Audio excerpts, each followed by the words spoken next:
Olá, bem-vindo ao Best in Tesla. A China não está apenas entrando no mercado global de carros, eles estão dominando tudo. Isso está acontecendo mais rápido do que qualquer um previu. Em 2020, a China exportou menos de 1 milhão de carros. Este ano, 2026, eles estão a caminho de exportar 12 milhões de veículos.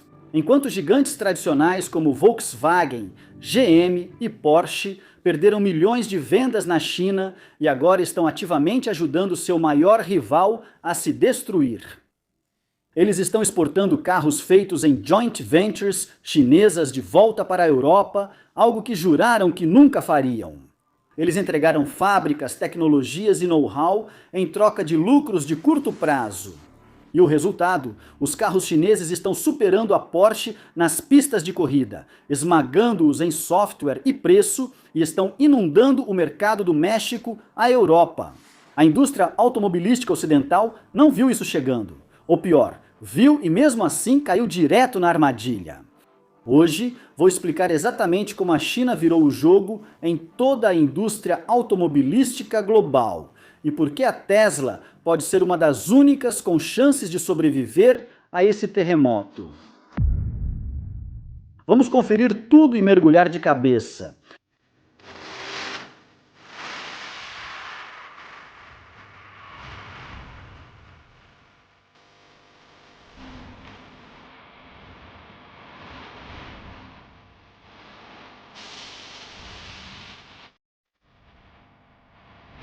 Então, a China está dominando o mercado automotivo global.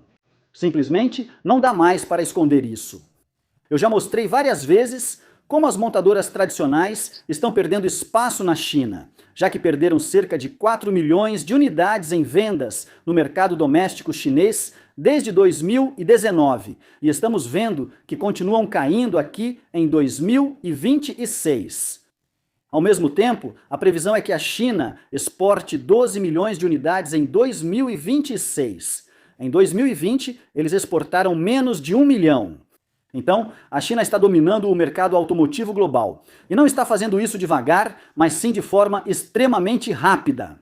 E as montadoras tradicionais, basicamente, foram as que entregaram a eles o plano para fazer isso. E estamos vendo os passos finais dessa transferência agora, como Michael Dong também escreveu, carro fabricado na China, exportado para a Europa. 2020, 76 mil. 2025, 900 mil. Previsão para 2026, 1 milhão e 400 mil. Os fabricantes europeus de automóveis estão jogando lenha na fogueira, exportando de suas joint ventures chinesas para a Europa. Sim, isso é algo que as montadoras tradicionais disseram que nunca fariam. Por quê? Para que as montadoras ocidentais tivessem acesso ao mercado chinês lá no início dos anos 80, todas fizeram um pacto com a China. Se você quiser acesso ao maior mercado automotivo do mundo, teria que ser através de uma joint venture 50. Dessa forma, a China garantiu que cerca de 90% de todos os veículos vendidos no mercado interno chinês fossem fabricados na China. Mas são os chineses, na joint venture, que estão produzindo os carros. Eles aprenderam com as montadoras tradicionais, nos últimos 45 anos, a construir veículos com motor a combustão interna. Então, assim como no desenho divertido que ele fez, aqui está o nosso design tecnológico e 30 anos de experiência. Obrigado! Nós só vamos aprender com isso. Foi exatamente isso que eles fizeram. E agora, eles estão migrando para veículos elétricos, onde tem a expertise e agora também o know-how de fabricação, baterias e cadeia de suprimentos. E todo carro que as montadoras ocidentais tradicionais vendem na China é fabricado pelo fabricante chinês, não por elas mesmas. Eles são praticamente apenas carros chineses com um logotipo ocidental. Então, mesmo que as marcas ocidentais fiquem com todo o crédito por todas essas vendas na China, como se fossem delas, e quantas unidades eles vendem por ano, bom, eles provavelmente deveriam dar 50% do crédito para o parceiro chinês, já que é ele quem realmente fabrica os carros. Quando a Volkswagen diz vender 3 ou 4 milhões de veículos na China, na verdade deveria receber crédito por apenas 1,5 milhão a 2 milhões. Mas, de qualquer forma, esse também é o motivo pelo qual eles nunca quiseram exportar veículos da China, porque aí teriam que dar 50% dos lucros para as montadoras chinesas pela venda fora da China. Michael Dong, ex-executivo da GM, escreveu em seu boletim informativo há cerca de 6 meses que discutiu isso com executivos do setor automotivo durante a década de 2010. O consenso era absolutamente claro, de jeito nenhum. Durante um café da manhã em Pequim, cerca de 10 anos atrás, ele fez essa pergunta diretamente a um executivo sênior da Volkswagen. A Volkswagen permitiria que modelos de sua joint venture fossem exportados da China? Impossível, ele respondeu imediatamente. Exportar da joint venture seria suicídio. Nós nunca, jamais faríamos isso. Mas eles basicamente todos foram por esse caminho. Então não sou só eu dizendo que isso é devastador. Um executivo sênior da Volkswagen chamou isso de suicídio. Mas a trajetória de ajudar a construir os concorrentes enquanto enfraquece a sua própria montadora é um clássico conto de advertência sobre política industrial. Muitos analistas já descreveram a mudança de exportação das joint ventures como um grande erro estratégico, com consequências que vão durar décadas. As montadoras tradicionais estão buscando lucros de curto prazo em vez da sobrevivência a longo prazo. E já podemos ver o que vai acontecer se olharmos para o México. Como Michael Dong também escreveu em seu boletim informativo, a MG Motor, de propriedade da SAIC, vendeu mais de 60 mil veículos no México em 2024, tornando-se a marca chinesa mais vendida. Mas a SAIC também está fabricando Chevrolets para a GM e exportando-os para o México. A SAIC divide a receita da Chevrolet meio a meio com a GM.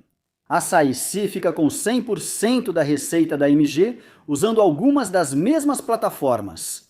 Dos 5 principais modelos da Chevrolet vendidos no México, 4 são fabricados na China pelos parceiros da joint venture da GM. Sem a SAIC, a participação de mercado da GM no México evapora instantaneamente, mas a SAIC pode prosperar com ou sem a GM. Isso não é uma parceria, isso é uma dependência. E uma dependência se torna uma vulnerabilidade. Sim, e estamos vendo as montadoras europeias irem ainda mais longe, dando aos fabricantes chineses acesso às fábricas europeias. Porque as fábricas das montadoras europeias estão operando com 50% de utilização, o que significa que não são lucrativas. Então, elas dão acesso aos chineses para aumentar a taxa de utilização e não perder dinheiro fabricando carros na Europa. Mas, ao mesmo tempo, eles estão dando aos chineses acesso direto ao mercado europeu, driblando as tarifas sobre veículos elétricos e ajudando os chineses a chegarem aqui mais rápido.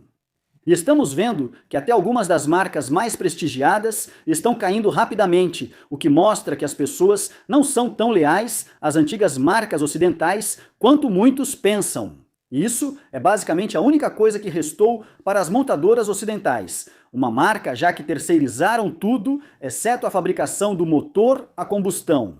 E a Porsche é até uma das poucas que não tem uma fábrica na China. A Porsche evitou explicitamente construir uma fábrica na China para preservar sua imagem premium de feito na Alemanha. Mas, feito na Alemanha não tem mais o mesmo peso que tinha antigamente. Agora, os chineses podem conseguir algo ainda melhor de suas marcas locais por 1/4 do preço, como o SU7 da Xiaomi, que se parece muito com um Porsche, mas está repleto de ótimo software e tecnologia. E ele ainda foi até a Alemanha e quebrou o recorde do Porsche Taycan Turbo S em Nürburgring. E agora, a Xiaomi fez isso de novo com o Iba U7, as novas versões de alta performance desse carro, que também foram para Nürburgring, na Alemanha, e também bateram o recorde do Porsche Cayenne Turbo GT na pista. Então esses carros têm um desempenho ainda melhor nas pistas do que a Porsche, a marca de performance alemã. Ao mesmo tempo, o carro possui softwares e tecnologias superiores, podendo ser comprado por 1/5 a 1/3 do preço. Então não é de se admirar que os chineses tenham uma nova perspectiva sobre o que significa ser feito na Alemanha. E nós vimos as consequências disso acontecendo bem diante dos nossos olhos. A Porsche está suspendendo a produção por uma semana inteira em sua fábrica de Schottenhausen, em Stuttgart, devido à baixa demanda pelo Taycan elétrico, após um dia inicial de paralisação no início de maio, como parte de uma queda mais ampla nas vendas desde o pico de 2023. E os dados do primeiro trimestre de 2026 mostram: as entregas da Porsche caíram mais 15% globalmente para 61 mil unidades e 21% na China, com os lucros operacionais caindo cerca de 22% em meio à intensa concorrência local de veículos elétricos e ao fim de certos incentivos em mercados-chave. E não se esqueça que uma queda de 21% na China vem depois de 2025, quando a Porsche também caiu 26% nas entregas. Então estamos vendo um colapso completo na China. A situação ressalta a pressão sobre montadoras alemãs de luxo pela lenta adoção de veículos elétricos na Europa, custos de produção elevados e a mudança para modelos híbridos e a combustão mais lucrativos para estabilizar as finanças. Sim, os chineses aprenderam com as montadoras ocidentais como fabricar carros e agora conseguem produzi-los melhor, mais barato, mais rápido e com mais tecnologia e desempenho do que os alemães. E as montadoras europeias agora estão dando aos chineses acesso às suas fábricas, enquanto também começam a exportar veículos da China para a Europa, algo que disseram que nunca aconteceria. E você pode pensar que os chineses estão apenas dominando o mercado de veículos elétricos, mas desses 12 milhões de veículos que eles devem exportar em 2026, não são só elétricos. Muitos deles são simplesmente carros a combustão. A China não está apenas dominando o mercado de veículos elétricos, eles estão conquistando toda a indústria automobilística. E essa não é a primeira vez na história que isso acontece de novo.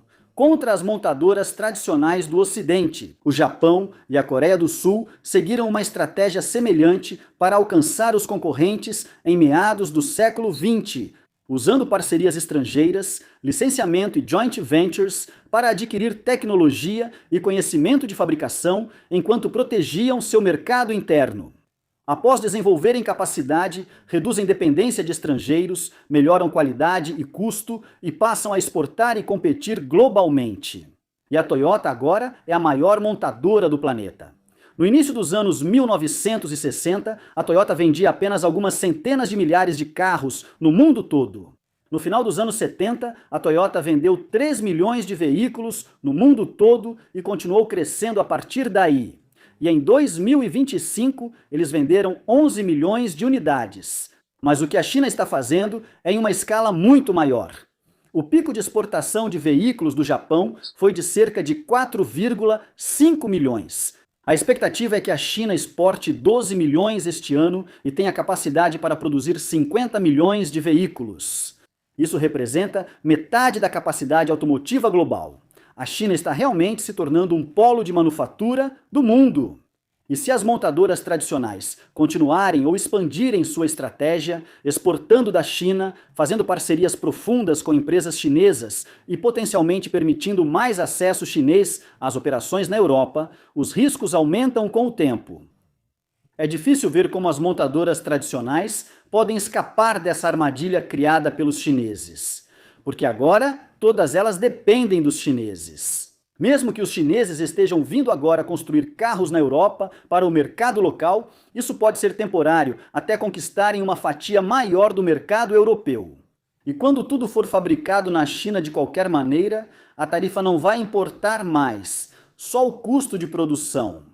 A própria Volkswagen afirmou que pode produzir veículos e praticar preços chineses. Como mostra este gráfico, fica fácil entender ao comparar o salário de um trabalhador na Alemanha com o da China.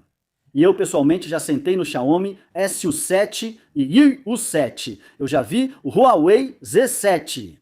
E eles são simplesmente carros muito bons por uma fração do preço de algo equivalente vindo da Alemanha. E provavelmente essa é a palavra errada a se usar, dizer algo equivalente, porque pessoalmente eu não acho que os alemães tenham algo que seja equivalente. Esses carros da China, como eu disse, superam eles nas pistas de corrida, mas quando se trata de tecnologia e software, os alemães não têm nada que chegue perto do que os chineses têm a oferecer. Até mesmo Jim Farley, o CEO da Ford, disse que trouxe um Xiaomi SU7 para os Estados Unidos e que é o carro favorito dele para dirigir. E lá em 2023, depois que os alemães voltaram para a China após 4 anos de lockdown por causa da Covid, para o Salão do Automóvel de Xangai, eles ficaram basicamente em choque, como disse o CEO da Audi na época. A indústria automobilística alemã subestimou a força dos concorrentes chineses. Estamos vendo uma batalha tecnológica na China, como nunca vimos antes, sim, e hoje o jogo virou. Agora são as montadoras ocidentais tradicionais que buscam a ajuda dos chineses para obter tecnologia, software e know-how. Como vemos com a Volkswagen e a Xpeng. Já vimos a Audi tentar se reinventar porque os chineses não querem seus veículos elétricos, deixando os 4 anéis e adotando apenas Audi em maiúsculas. Mas essa reformulação basicamente fracassou. E claro, esse novo Audi reformulado também é fabricado pelos parceiros chineses. Assim, as montadoras ocidentais ficaram muito dependentes das OEMs chinesas, desde fabricar carros na China para elevar a utilização das fábricas europeias, até adquirir seu software, tecnologia de baterias, tecnologia e cadeia de suprimentos. E as OEMs ocidentais não têm mais nada a oferecer aos chineses além de sua marca, que provavelmente os chineses vão querer comprar, assim como vimos com a Volvo e a MG. Acredito que mais marcas de OEMs tradicionais serão compradas por chineses, já que as pressões financeiras das montadoras tradicionais ficarão insustentáveis. Poderíamos acabar vendo uma dominação global na indústria automotiva, parecida com o que vemos nos drones de consumo, onde a China detém cerca de 90% do mercado, porque a China basicamente está com todas as cartas na mão, do jeito que está agora. A única que basicamente conseguiu escapar dessa tendência foi a Tesla.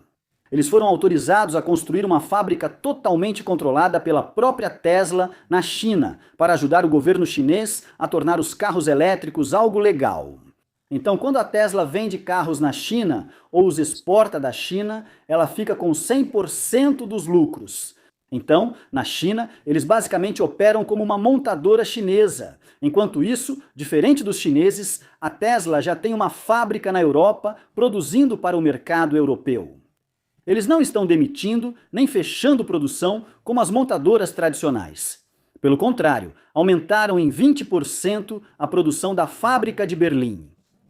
E como a Tesla na China não recebe muitos subsídios do governo chinês, as tarifas sobre um Tesla Model 3 exportado da fábrica de Xangai para a Europa são muito menores do que as aplicadas às montadoras chinesas. Então, na Europa, a Tesla na verdade está mais forte do que as chinesas por enquanto. E claro, nos Estados Unidos, a Tesla tem 2 fábricas enquanto as chinesas não têm nenhuma. Algumas empresas chinesas já estavam negociando com a Ford e outras para ajudar a construir veículos elétricos nos Estados Unidos. Então, mesmo que o governo dos Estados Unidos tenha tentado bloquear a entrada das chinesas no mercado com tarifas enormes, as montadoras locais podem acabar abrindo a porta dos fundos. Mais uma vez, obter lucros de curto prazo para garantir a sobrevivência a longo prazo. A Tesla parece ser atualmente a montadora mais bem posicionada globalmente. Exceto pelos subsídios, eles estão em pé de igualdade com os chineses na China. Mas tem uma situação melhor na Europa do que os chineses têm e, claro, uma situação muito melhor nos Estados Unidos, além de terem uma situação melhor do que as montadoras americanas e europeias na China. A Tesla fica com 100% dos lucros. Ninguém está melhor posicionado do que a Tesla no momento. Então, mesmo que os chineses estejam dominando, me parece que eles vão dominar junto com a Tesla. Então, mesmo que tenhamos ouvido por mais de uma década que a concorrência estava vindo para desafiar a Tesla, e as pessoas, claro, se referindo às montadoras tradicionais, bem, parece que a verdadeira concorrência que estava chegando vinha da China e da Tesla. E as marcas ocidentais foram lentas demais para agir e sequer conseguiram chegar. Eles entregaram o projeto, caíram na armadilha chinesa e agora dependem das montadoras chinesas. É difícil ver uma saída para as montadoras tradicionais. E obrigado por assistir. Até a próxima, se cuidem e sejam gentis.